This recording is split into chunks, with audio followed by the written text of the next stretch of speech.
Good evening, everyone, and welcome back to Empty Cloud Monastery. We'll be going through another sutta today, the Khaggavisana Sutta from the Sutta Nipata. So we can start with paying homage to the Buddha, and then I'll start reading through the sutta in Pāli and offering some reflections on the meaning. So we can start with paying respects to the Buddha. Namo tassa bhagavato arahato samma sambuddhassa. Namo tassa bhagavato arahato samma sambuddhassa. Namo tassa bhagavato arahato samma sambuddhassa. Buddhang dhammang sanghang namasami. So as mentioned, we'll be looking at the Khaggavisana Sutta, and it's relatively long, so we probably won't get through all of it today, but we'll get started and maybe finish up next week. So the Khaggavisana Sutta is from the Sutta Nipata, which is one of the collections of short poetic teachings of the Buddha that's found in the Khuddaka Nikaya. So the Pāli Sutta Pitaka is divided into 5 major categories, which we call Nikayas. Nikaya means grouping. And one of those groupings is the Khuddaka Nikaya. The word Khuddaka means miscellaneous or minor. So the Khuddaka Nikaya is kind of the dumping ground for everything that doesn't easily fit in the other 4 Nikayas. And the first 5 books of the Khuddaka Nikaya are ascribed to the Buddha. And then after that, it gets into a series of less important books of later production. So various apocryphal texts, which are, most of them are not so important, except the Therigatha and Therigatha are relatively important. The others not so much. But the first 5 are particularly important. So that's the Dhammapada, which is perhaps the most famous book in the entire Pāli Canon. It was actually the very first sutta book that I ever read was the Dhammapada. So the Dhammapada, the Udana, the Itivuttaka, the Sutta Nipata, which is what we're looking at now, and then as mentioned, the Therigatha and Therigatha. Am I missing anything? Dhammapada, Udana, Itivuttaka, Sutta Nipata, Therigatha. Is that all? Yeah. Okay. Yeah, so those are the 5 most important books of the Khuddaka Nikaya. So we'll be looking at the Sutta Nipata, and in particular the Khaggavisana Sutta, which is Sutta number 3 in the Sutta Nipata. And the word Khaggavisana, it has a compound here. So Khagga means literally sword, and Visana means horn. So Khaggavisana means sword horn. And this is usually taken as a name for a rhinoceros. And this forms the central metaphor that the Buddha is using, the central simile that the Buddha uses as a refrain throughout this entire sutta. So the Khaggavisana Sutta is commonly translated as the Rhinoceros Sutta or the Rhinoceros Horn Sutta. I've occasionally seen translators call it the Unicorn Sutta, which I find adorable and not impossible. And it still captures the meaning quite well. Because the point of this is that just as a rhinoceros has only one horn, or a unicorn has only one horn, in the same way the Buddha is encouraging us to practice solitude. So I'll start with the first verse here, and this will already give you a bit of the flavor of what the Buddha is going to be talking about in the sutta. And again, I'll go through as many verses as it makes sense to go through today, and then we'll pick up again in the next session. So the first verse says, Sabbesu bhutesu nidhaya dandang, aviheta yang anyatarampi tesang, Naputamicheya kuto sahayang eko chere Khaggavisana Sutta. So sabbe subhutesu nidaya dandang. This means having put down the weapon towards all beings. So the word danda literally means stick. But this is commonly used in the suttas in a more broad sense to mean physical violence of any sort. So having laid down the stick, having put down the rod, having put down one's weapon towards all living beings means that one has no desire to cause physical harm to anyone. Similarly, avaheta yang means not harassing or troubling anyone. So avaheta yang anyatarang means not causing trouble to any other being. So this is the basic foundation. The Buddha here is starting with the basic foundation of harmlessness. So having no interest in harming or causing difficulty or trouble to any sentient being. And that includes oneself, by the way, so not just others. Then the next line he says, Naputamicheya, this means one does not wish for children. So one does not want to have children. I keep saying this to people, and it's amazing how much resistance I get when I mention this, but here it is right in the suttas. The Buddha himself is actually encouraging us to not have children. And this is notable because this is pretty much the polar opposite advice that you find in most religions.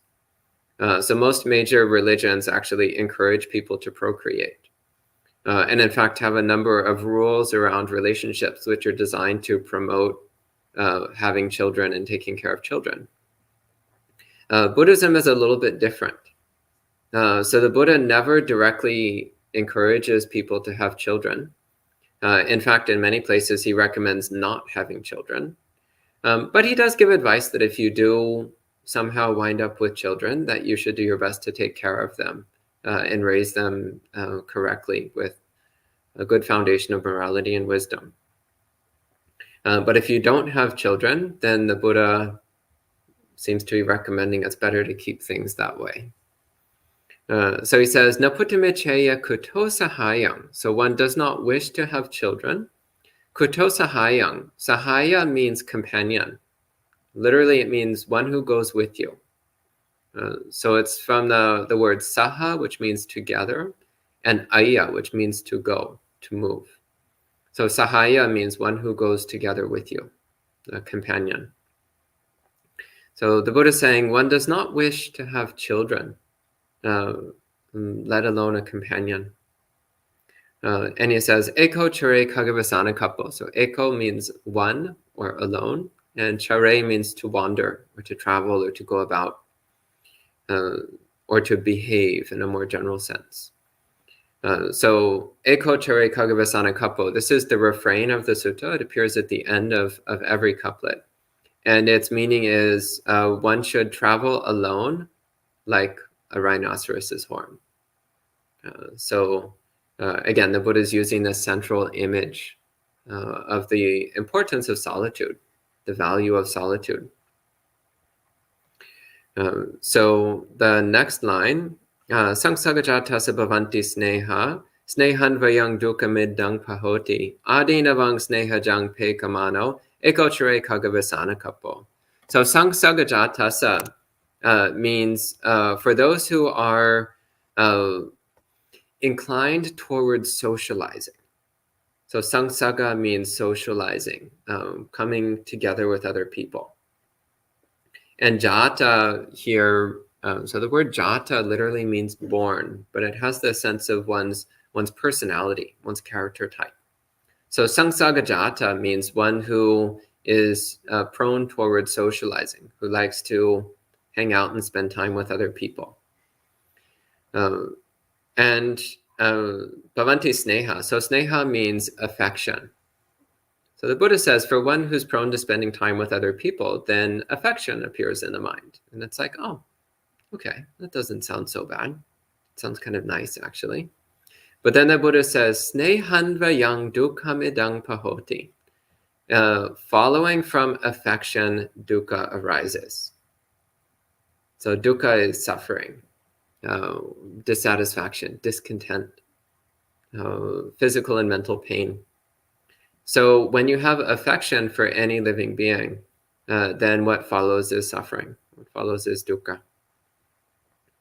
So, for example, if you have a lot of affection for your friend, but then your friend is rude to you, or they spread nasty gossip about you, or they betray you, well, that produces a lot of dukkha. Or if you have a lot of affection for them and then they get really sick, or they die, or they move far away, well, that causes dukkha. Or if you have a lot of affection for them, but then their personality changes, or their interests change, and you don't actually like them anymore, well, then there's dukkha. So the problem here is the attachment that we form towards people. So sneha here, again, its usual meaning is affection, but it also has this implication of attachment, of getting wrapped up in something. And it's also interesting, by the way, the word sneha also has a more literal meaning of fat. So like how the mind becomes swollen with this obsessiveness for other people. That's more of a linguistic side point. But again, the main point the Buddha is making here is that when we're obsessed with socializing and spending a lot of time hanging out with other people, then we form attachments towards those people. We get affectionate and obsessed with those people. And then that creates the conditions for disappointment, the conditions for suffering to arise in the mind. So then the Buddha says, adinavang snehajang pekamano. So adinava means the drawbacks or the disadvantages. So in many suttas, the Buddha talks about the importance of contemplating three things. Contemplating the gratification, that's asada, the drawback, adinava, and the escape, nisarana. So the Buddha says we should contemplate these three aspects of all experiences. So recognizing the gratification that's there, but also recognizing the drawbacks that come along, and especially the drawbacks associated with desire and attachment to appealing things. And then to contemplate the escape. And the Buddha says that the escape for anything, the escape is dispassion, viraga. So dispassion means one has no interest in such things. One recognizes that they are ultimately unsatisfying and therefore not getting wrapped up in.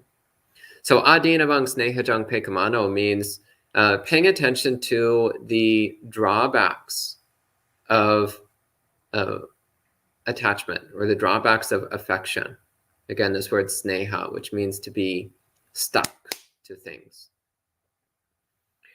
And again, the Buddha concludes, eko ture Khaggavisana Sutta. So having seen the drawbacks of affection, one should travel alone like a rhinoceros horn. You're starting to get the sense of this sutta? All the other verses have a similar flavor. So of course, verses like this they're primarily aimed at monastics, but the underlying principles apply to anyone who's really interested in Buddhist practice. And I should also clarify that being alone doesn't just mean physically alone, though that's certainly one way of applying it. To actually be physically alone for periods of time is something which is very nourishing to one's Buddhist practice. But also it means having a sense of self-reliance and independence. So not depending upon other people for our emotional support, not depending upon other people as a sounding board, not depending upon other people for anything at all, but being perfectly okay whether we're alone or whether we're with others. Being perfectly alone whether there's no one to talk to or whether there's many people seeking our attention. So it's cultivating a self-reliance, an inward-focused mind, a mind which is steady and stable independently of the presence or absence of others. And it's also pointing to the fact that ultimately we always need to go our own way. So in committing to following the Dhamma, and committing to living a life of Dhamma, you will often find that your path diverges from the other people in your life. So when there is that divergence, you always go in accordance with Dhamma, even if that means leaving other people behind or parting ways with companions, friends, even relatives. We always stay focused on what's most important. Friends and family are temporary. But the happiness that comes through practicing the Dhamma is far more long-lasting and far more valuable. So then the third verse of the Khaggavisana Sutta, the Buddha says, Mitte sahaje anukampamano hapeti attang patibaddha chitta etang bayang santave pekamano ekochare Kagawesana kappo. So this line, so mitte suhaje, so mitta means friend, and suhaja literally means with a happy heart, a happy mind.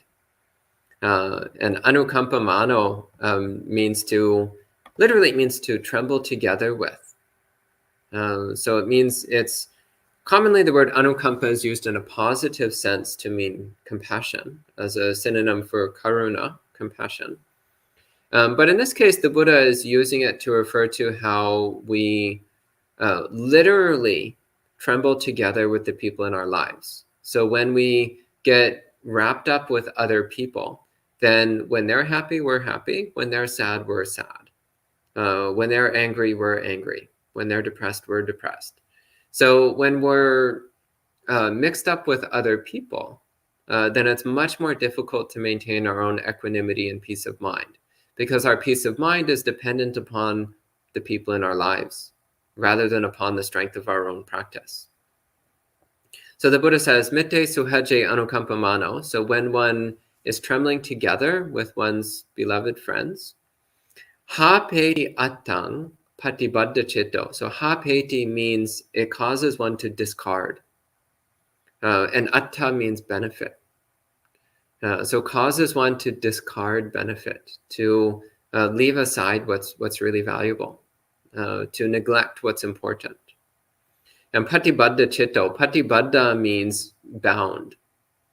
So patibaddha chitta means the mind which is bound, the mind which is trapped. So when the mind is trapped in, again, in this dependency on other people in our lives, when our mind is trapped in this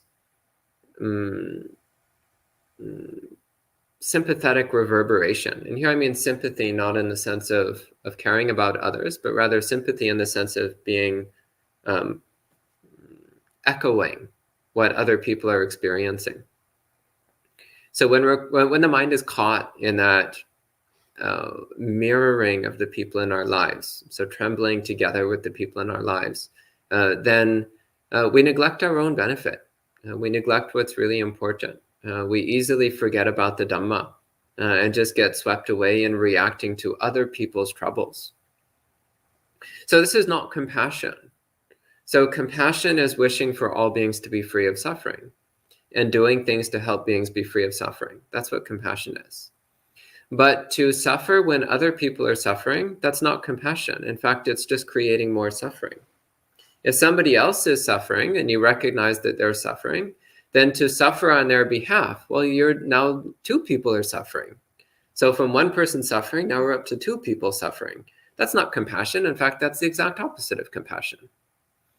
True compassion is when you see somebody else suffering, and without generating suffering within yourself, you look for ways to help the other person. That's what true compassion is. So here the Buddha is making this distinction between anukampa and karuna. And this is not common in the suttas. Again, normally in the suttas, he uses the two words synonymously.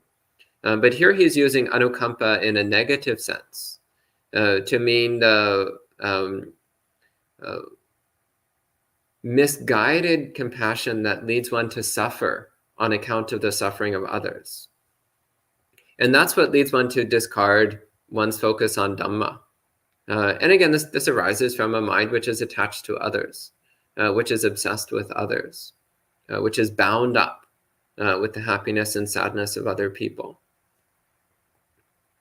So a Buddha is perfectly aware of the suffering that people go through. And a Buddha has infinite compassion in wishing for those beings to be free of suffering, and in doing his best to help them be free of suffering. But a Buddha is not the least bit disturbed or bothered by the suffering of other people, because he recognizes that that's simply part of reality. It's simply part of the way things are. And that to suffer about it is simply creating more suffering unnecessarily.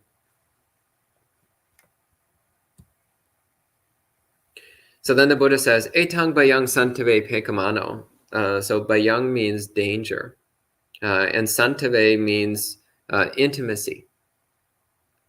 So having seen this danger in intimacy, eko tre Kagawesana Sutta, one should go alone like a rhinoceros horn.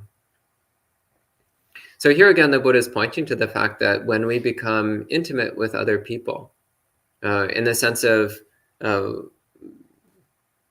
becoming deeply attached to and involved with other people, to the point where we're happy when they're happy and sad when they're sad, then there is this danger that we lose sight of what's really important. We lose sight of what's valuable. So having seen this danger, then one should cultivate solitude. So both external solitude and internal solitude. Then the next verse here, Vangso vasa lova yata visato putte sudare suchaya apeka Vangsakaliro vasajamano ekotre Kagawesana Sutta.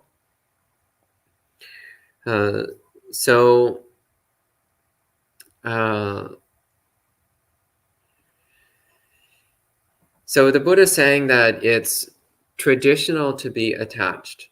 It's common to be attached.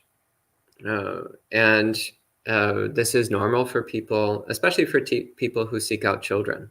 So putte sudare suchaya apeka means one who seeks after sons and daughters, one who wants children. Again, people often say, like, well, isn't it normal to have children? Isn't it normal to want to have a family? Isn't it traditional? And the answer is, yeah, of course. That doesn't mean it's a source of happiness. In fact, what comes to mind is the Pāli Sutta, which is in the Majjhima Nikaya. Do you remember what number? Pāli Sutta?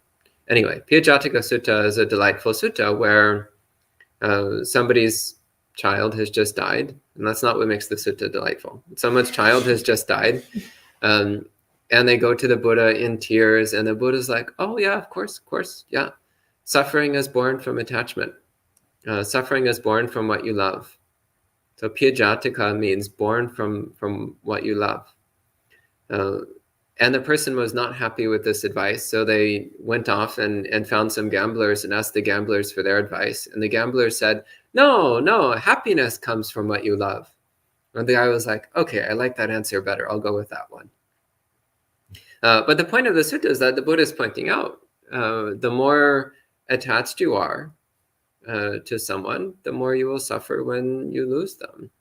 So this person was very attached to their children, so naturally they experienced a huge amount of suffering when they lost their child. But the person's attachment was still so strong that even when the Buddha pointed out that their suffering was self-inflicted, the person was not willing to listen. They couldn't hear the Buddha's advice. So here, again, the Buddha is pointing out, he's saying, yeah, of course it's common to be strongly attached, to be entangled. And especially for those who have children, then one tends to be especially strongly attached and entangled with one's children. So of course this is common, but that doesn't mean it's advisable. It doesn't mean it's recommendable. So that's what he's pointing out in this next sutta. He's pointing out how clinging to this kind of tradition is, literally he says, it's darkness. So the mind becomes enshrouded in darkness. When one is fixated on blindly following existing traditions, then that's committing oneself to delusion. It's committing oneself to ignorance. So just because it's traditional to do something doesn't mean it's necessarily a good idea. Just because it's common to do something doesn't necessarily mean it's a good idea. In fact, from a Buddhist standpoint, if what people commonly do led to Buddhahood, then Buddhas would be very common. But Buddhas are extremely rare. So that means the behavior that leads to awakening is also rare. So to blindly follow the common patterns of common people is definitely not going to lead to awakening. So this is an important point, because some people say things like, well, shouldn't we live a normal life? And the answer is like, yes, if you want to suffer for all eternity, then yes, you should live a normal life, because it's normal to suffer. A Buddha is in fact extremely abnormal, very weird, very strange. But that's the kind of weird and strange which is characterized by infinite, unshakable happiness. So I'll take that kind of weird. It's actually really weird to be happy all the time. But that's the kind of weird that I want. And of course, he ends the verse by saying, Eko tre Kagawesana Sutta. One should travel alone, like a rhinoceros horn. Then the next verse, the Buddha says, Migo aranyam hi yata abaddo, ye nichakang gacchati gocharaya, vinyonaro saratang pekamano, eko chare Kagawesana Sutta. So migo aranyam hi yata abaddo. So migo means deer, though it's sometimes used in a broader sense to mean any wild animal. But the literal meaning here is a deer. Aranyamhi means in a forest. And abaddo means not bound, not stuck, not trapped. So he's saying like a deer in a forest which is not trapped. Ye nichikang gacchati gocharaya. Ye nichikang means wherever it wishes. Gacchati, it can go. Gocharaya, so in its field and its territory. So just as a deer in a forest which is not trapped can go anywhere it wishes in its territory. Vinyonaro saratang pekamano. This means a wise person considers independence, is focused on independence, focused on freedom. Eko tre Kagawesana Sutta. One should travel alone like a rhinoceros horn. So here again, the Buddha is using the imagery of a wild deer. And in many suttas, the Buddha uses a wild deer as a metaphor for the mind of an awakened being.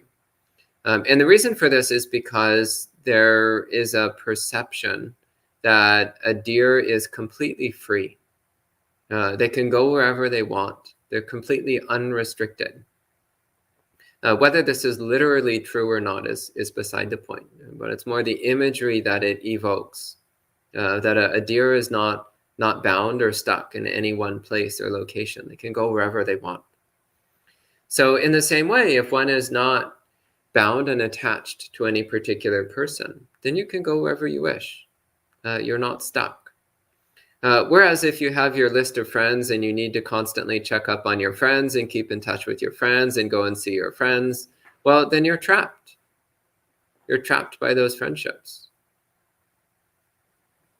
Or if you think, oh, I always need to be somewhere where I can be in constant contact with my mom, well, that's a nice sentiment, but it traps you, it limits you. It reduces your options. Of course, it's good to care about your mom, but there's actually lots of really wonderful things you can do in this life, which would mean being out of contact with your mom for a while. So if your attachment to your mom is too strong to let you take those opportunities, then that's going to be a problem. It's going to obstruct you from attaining awakening. And ultimately, to attain awakening, one needs to be willing to let go of all things, including all of one's friends and family. So a wise person is focused on freedom. They're focused on self-liberation. So freedom from greed, hatred, and delusion. Freedom from the suffering that comes from our own defilements and delusions. So then they have a willingness to go alone, a willingness to leave behind friends and family and set out in pursuit of the highest good, the highest benefit, the highest happiness, which is, of course, awakening. Then the next verse, the Buddha says, Amantana hoti sahaya majje vase tane gamane charakaya an abhijitang seritang pekamano egochare Khaggavisana Kappo. So this means when one is in the midst of one's companions, so always living with them, staying with them, going around with them. So this is pointing to an undesirable state of being. So the next word here, unabhijitang, means something which is not desirable, something which one should not wish for. So again, we often think that this is happiness. Happiness is to be surrounded by friends. Happiness is to always be going around in the company of friends. But the Buddha says this actually is not desirable. And again, the reason for this is because when one is constantly immersed in and surrounded with friends, then one's mind is bound to them. One is vulnerable to their whims. One is vulnerable to their emotional states and moods. One is vulnerable to their wants and desires. And one is constantly deepening one's attachments to those people. And naturally, also the Buddha talks about how we're heavily influenced by the people that we spend time with, which is why he recommends repeatedly throughout the suttas to only associate with wise people, to only spend time with morally good people, with wholesome people. Because when we spend time with unwholesome people of bad habits, then we'll tend to pick up those same bad habits. We'll tend to take on the same negative behaviors. And the Buddha also says, even if one doesn't pick up the bad behaviors of those bad friends, then still good people will be suspicious of you. And they won't want to have anything to do with you. So if you spend all your time hanging out with gamblers, well, then other people might start to think that maybe you're like that as well. Or if you spend all your time with drug addicts, well, people might wonder if maybe that's something you're into as well. Or if you spend all your time with criminals, with thieves, with killers, then people will start to think, what kind of person has thieves for friends? Probably a thief. What kind of person likes to hang out with gangsters? Probably a gangster. So even if you're not a bad person, if you spend a lot of time in the company of bad friends, then other people will be suspicious of you and less likely to spend time with you.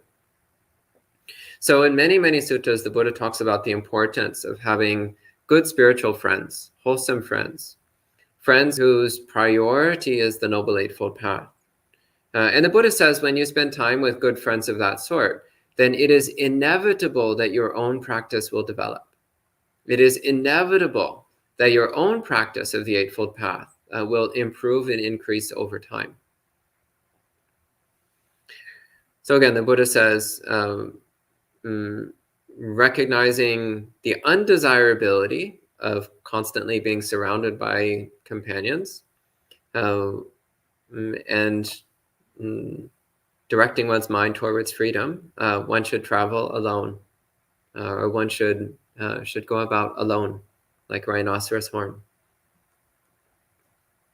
That said, this is also pointing to someone whose practice is already relatively well advanced, to the point where they have a good sense of how to practice.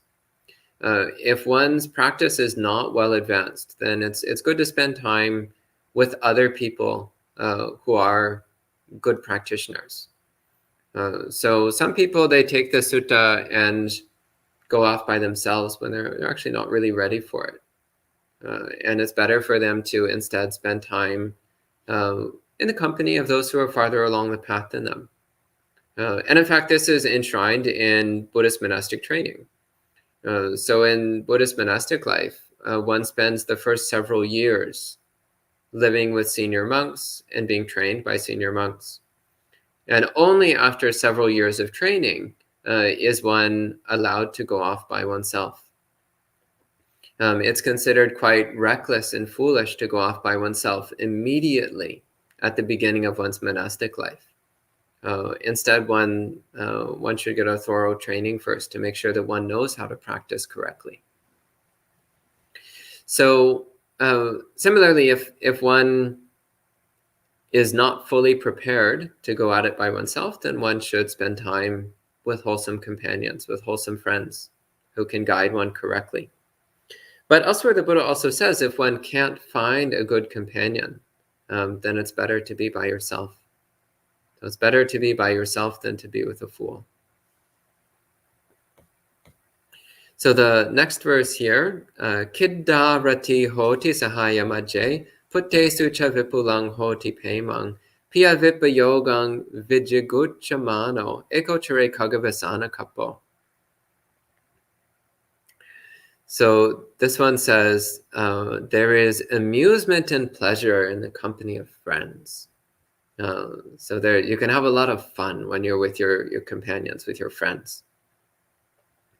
And he says, there is abundant love with your children. So here the Buddha is talking about the gratification. He's like, yeah, of course, you can have a lot of fun hanging out with your friends. That's true. And yeah, you can have a lot of love with your children, both giving and receiving love with your children. But then he says, Pia Vipa Yogang Vijiguchamano. So Vipa Yoga means to be separated from. So Pia Vipa Yogang means to be separated from what you love, to be separated from the people you love. So this is one of the forms of suffering that the Buddha talks about.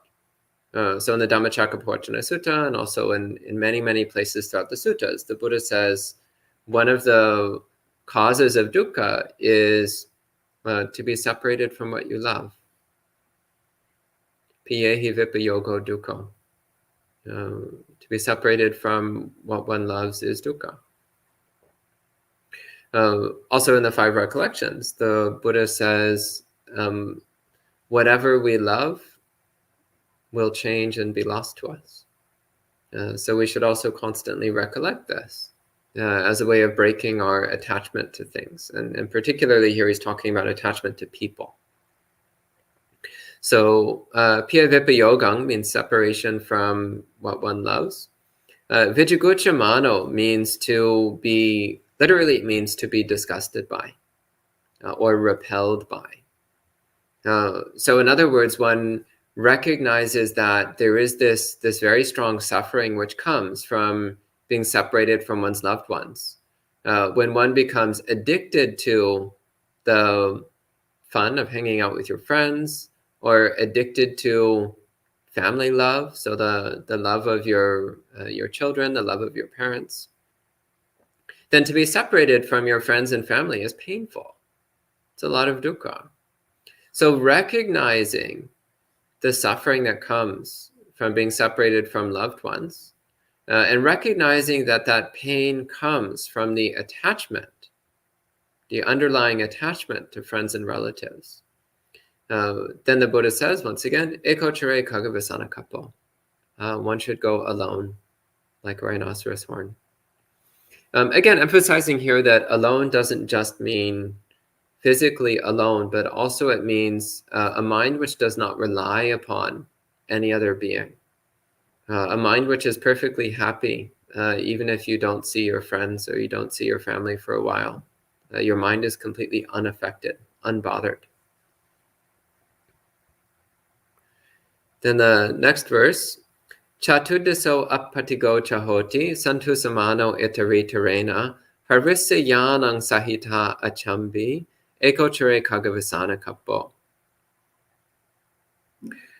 So Chatuddaso literally means the four directions, which is north, south, east, west. And in the suttas, the four directions is commonly used to mean everywhere. like in all directions, everywhere you go. Appatigo, patiga means resistance or aversion. So appatiga means, it can mean unobstructed, but it can also mean free of aversion. So chatudaso appatigo chahoti means one is unrestricted in any direction, but it can also mean one has no aversion anywhere. So there's a double meaning here. And usually when one encounters a double meaning in the suttas, it's intentional. The Buddha was a very intelligent and eloquent person, as well as being very wise. He also was a master of words. And he often would use double meanings intentionally to try to convey a deeper meaning to something. I also personally think he was just often being playful. He was, because actually throughout the suttas, there's a lot of puns and word plays and little hidden jokes. So I actually kind of imagine the Buddha with a little half smile on his face as he's cracking these little jokes, which he knows half the audience isn't understanding. Anyway, but this is one case where the double meaning is actually quite visible. So unrestricted anywhere, but also without aversion anywhere. And santu samano itari terena. Santu samano means being content. Itari terena similarly means with anything whatsoever. So santu samano itari terena means being completely content with anything whatsoever. And again, this is especially evocative of monastic life. In fact, it's a reference to the contemplation of the four requisites. So the contemplation of being completely happy with any kind of food whatsoever. So in monastic life, there's the custom of receiving food donations without asking for anything in particular, unless we're invited to ask. But unless we're invited to ask, we don't ask for anything in particular. And the practice is to just be content with whatever is given to us, whether it's what you want or not what you want. You accept it as a generous offering from another person to sustain your life. Similarly, to be content with any kind of robes. So maybe the robe you're given is not quite the color you like, or not quite the thickness you like, or not quite the size you like. But you accept that it serves the function of a robe, so it's good enough. Or maybe the housing that you have, the room is too big or too small or too light or too dark or too warm or too cold. Yeah, but it's good enough. So being content with anything whatsoever. This is a very important part of monastic life in particular, but it's also something which brings a sense of ease. Even if one is a lay person, this brings a sense of ease. Because you're like, well, okay, didn't get the food I wanted today, but oh well, it doesn't matter. I had something. Yeah, okay, maybe my clothes aren't the best in the world, but they serve their function. So remembering to ask ourselves, are we actually getting our absolute bare minimum met? And if so, then be content with that much. And even if your bare minimum is not being met, well, try to keep a peaceful mind in that case as well.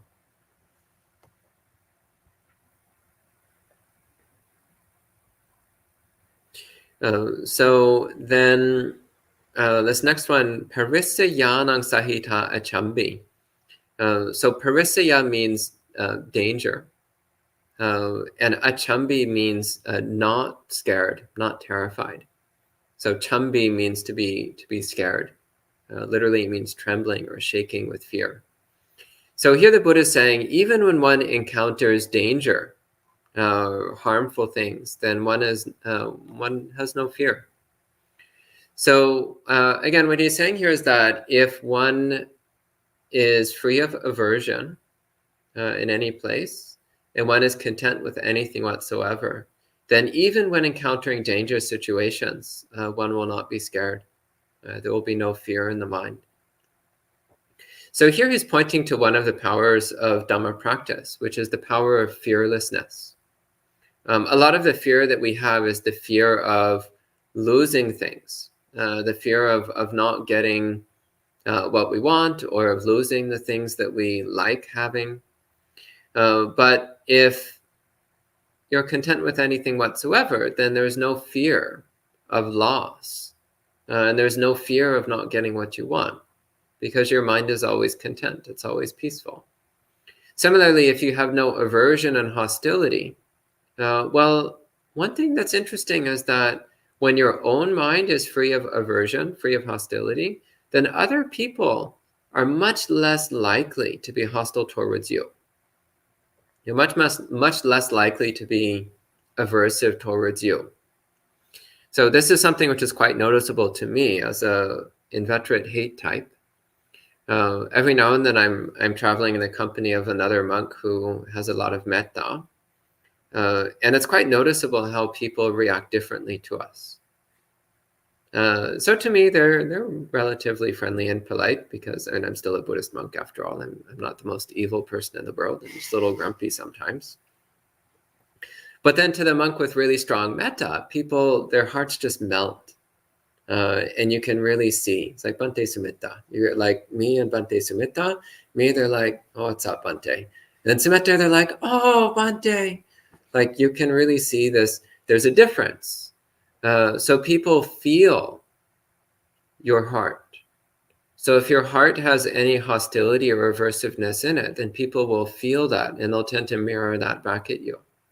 But if your mind has no aversion at all, if your mind is filled with kindness and compassion, then people will feel that, and they'll tend to mirror that back at you.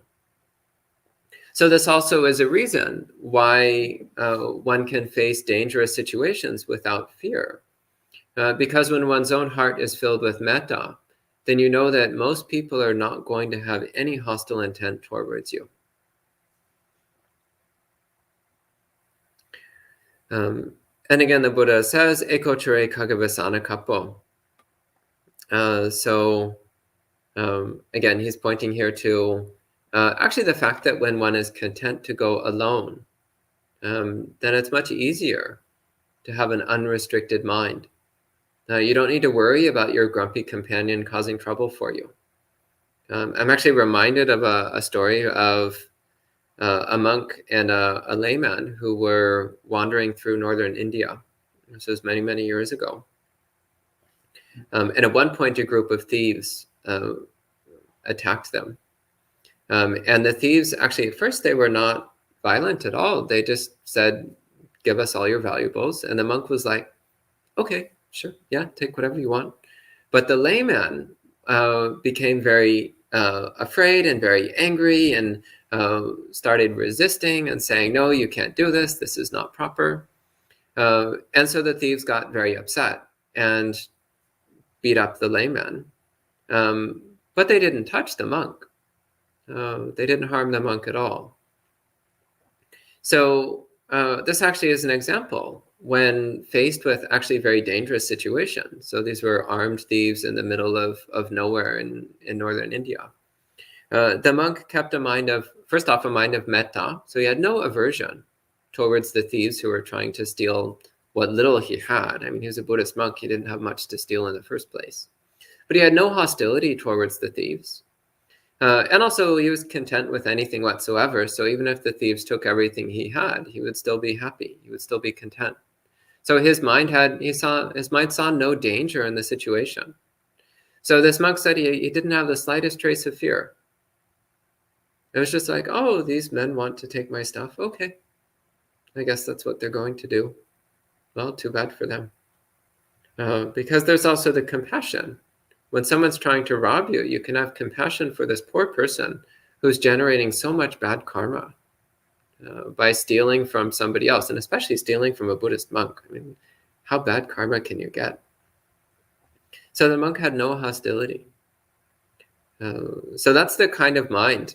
But the point of the story was that if the monk had been by himself, then the situation would have been totally fine. The thieves would have taken some things and left. But because he was traveling with another person whose mind was less pure, then the thieves became violent. They were reacting to the hostility and attachment in that person. So then again, this is here the Buddha is pointing to the danger of traveling with foolish companions, the danger of being with people whose mind is not pure, who are full of greed, hatred, and delusion. So it's better to be alone than to be with fools. So next verse, Dusangaha pabbajitapi eke ato gahatta garama vasanto apposukko paraputte suhutra ekochare Kagawesana Kappo.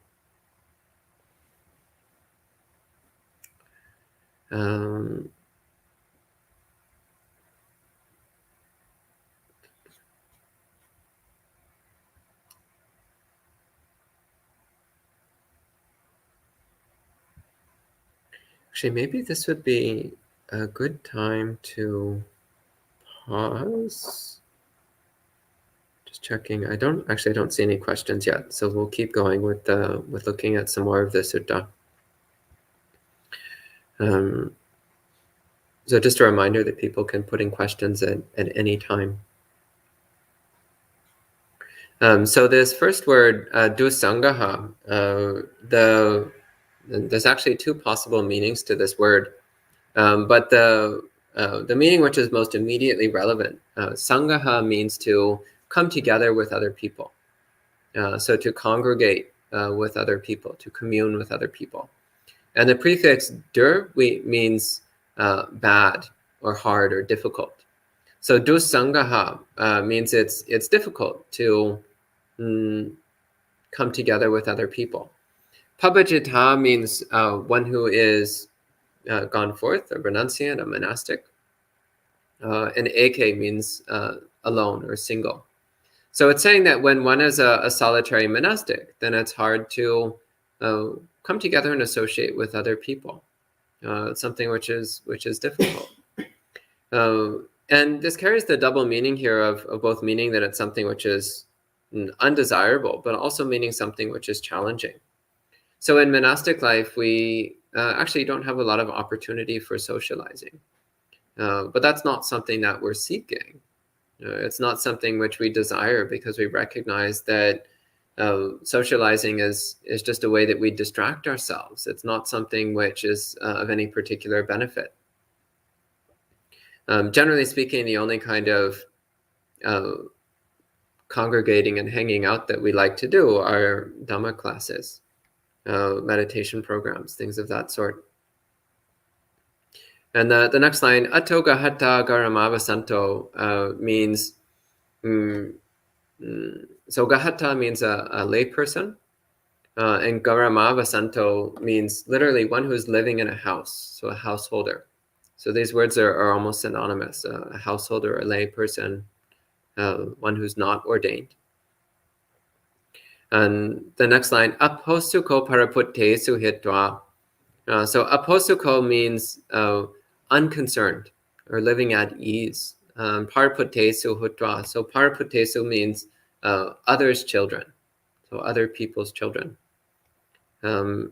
So what this means is that having left behind the household life, one can be at ease around other people's children, but when oneself has no interest in them, so one is not seeking out association with any particular people. So again, here the Buddha is pointing back to the importance of not being wrapped up in family life. So one of the things in monastic life is that we leave behind our families. We go off and we live in monasteries, in monastic communities, or living by ourselves. So leaving behind family life because we recognize that the more embroiled we are in family life, the more difficult it is to practice well. The more difficult it is to focus ourselves on pursuing the highest goals of the Buddhist path. So it's actually getting close to an hour. So normally sutta study is an hour. So I think I'll stop at this point and take any questions there might be. And we'll pick up some more of this sutta next week. So for First, we can respect the sutta with 3 sadhus. Sadhu, sadhu, sadhu.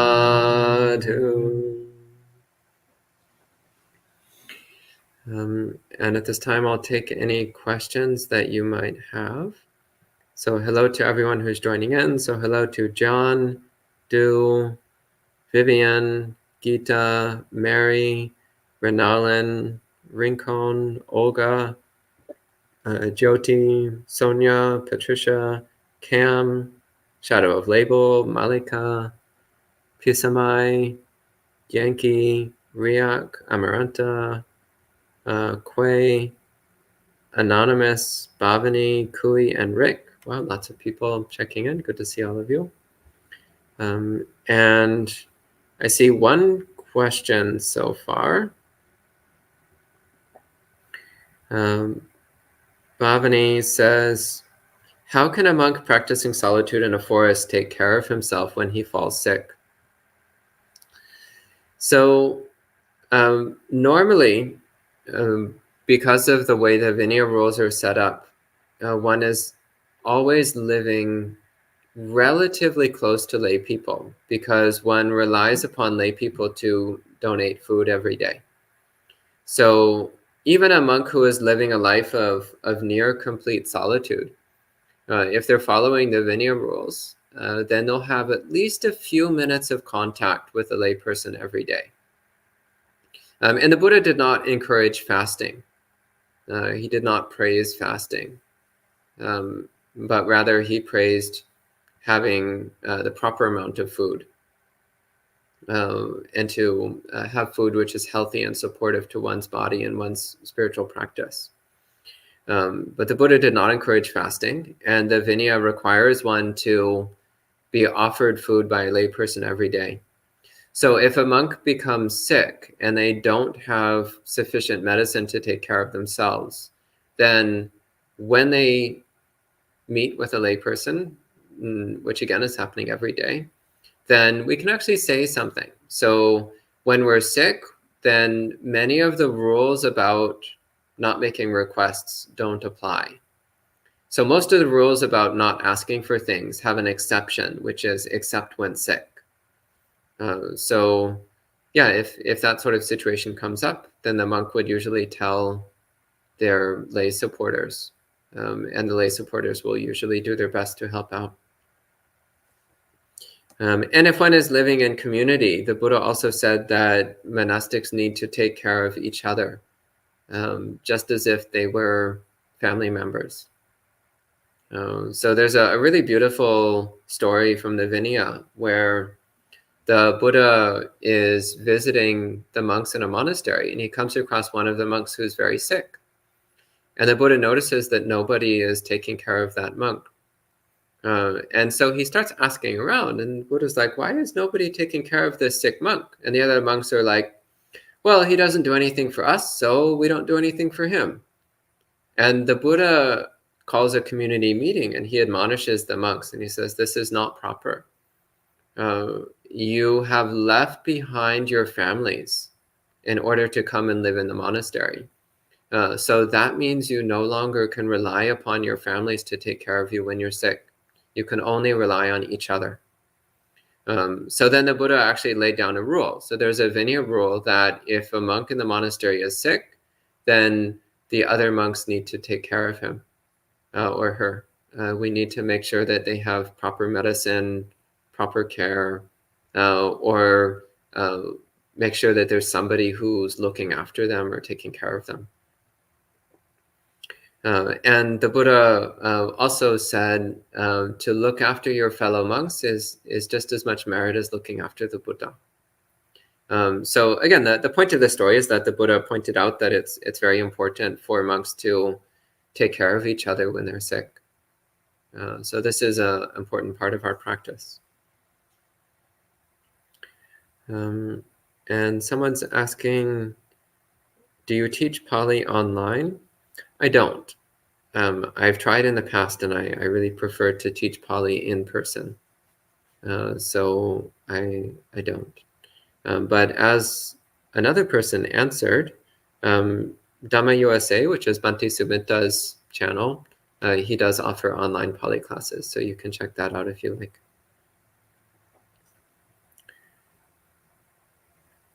So Olga says, pushing myself to spend more time alone makes me sad sometimes.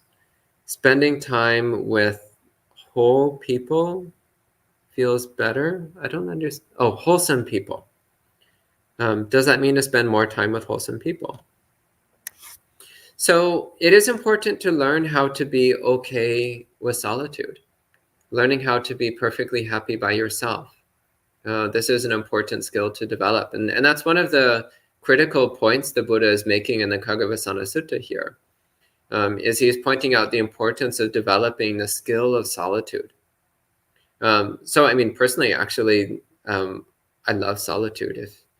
If it wasn't for the Vinaya, I would probably be a hermit in the middle of nowhere. That would just be delightful. I don't mind people, don't get me wrong, you're all great. But solitude is delicious. It's very nourishing for me. So developing that as an ability, because I actually remember when I was young, I used to get lonely sometimes. But as a monk, I've never been lonely. What do you do when you feel lonely? Well, do some meditation, do some chanting. Actually, one nice thing you can do is to find some recordings of Buddhist chanting online and chant along with them. And actually these days, since the pandemic started, there's been countless monasteries which are starting to do live chanting online. So you can keep track of what monasteries live stream their chanting and when, and you can join in with their live stream chanting. So that's a nice way that you can have a sense of being connected. Yeah, but if you feel lonely, do some meditation, do metta meditation. You can actually focus on that feeling of loneliness and the suffering of loneliness, and wish, may everyone who has this kind of suffering, may they be free of suffering. May everyone who feels the pain of loneliness be free of this pain. So using your own pain as a source of compassion for others. This is a very common Buddhist practice. So of course, spending time with wholesome people is good, but you do need, at some point, you need to look at this urge, this desire to be with other people. What is this underlying instinct which thinks that being with people is a source of pleasure and happiness? What is this underlying urge that seeks out socializing? So when you're alone, why is that painful? What is the desire, or what is the aversion that's making it painful? Look more closely at what's going on in your mind. And then come back to your body. Like, what's going on right here in the present moment? Nothing.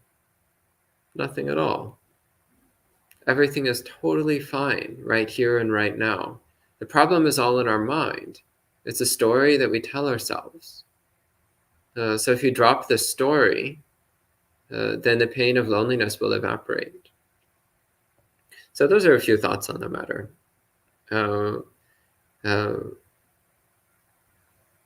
Solitude has never been particularly difficult for me, though.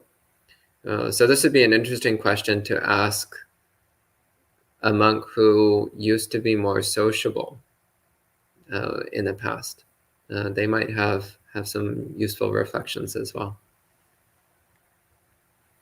Then Shadow of Label asks, how can you take care or care for someone else without being in a group? Well, first of all, take care of yourself.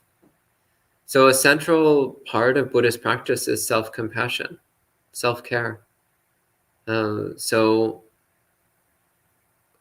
the basic motivation for Buddhist practice is actually recognizing our own suffering, wishing for this person to be free of suffering. So compassion for oneself is the basic motivation for Buddhist practice. So start by caring about yourself and recognizing that there's nothing selfish about that, because you're still trying to alleviate at least one person's suffering, and that's compassion. And that can be a basis for universal compassion. That's the last question online. Any questions from the monastery residents? No? Good. So I think we can go ahead and end at this point. So we can end with 3 sadhus. Sadhu, sadhu, sadhu. And we'll see you next time.